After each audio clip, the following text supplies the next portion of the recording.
Top 3 momen kocak regas anak Hesti. Pertama, bisa sulap. Perasaan gua nggak ngajak. Yang ngajar siapa?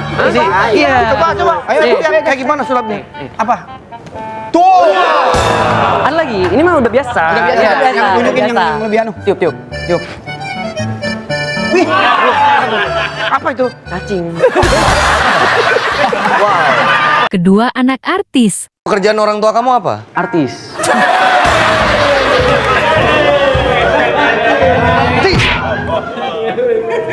Kasus ini melibatkan anak artis. Bisa viral nih. Viral nih kita. Anak artis ketangkep. Iya. Ketiga, jarang di rumah. Ini orang tua kamu tahu nggak kalau kamu sering bolos? Enggak. Kok bisa mereka nggak tahu? Jarang di rumah. Jarang di rumah. Jarang di rumah. Ada dong. Lagi Pak, tanya lagi Pak. Stop Pak jawabannya Pak. Ayo Pak.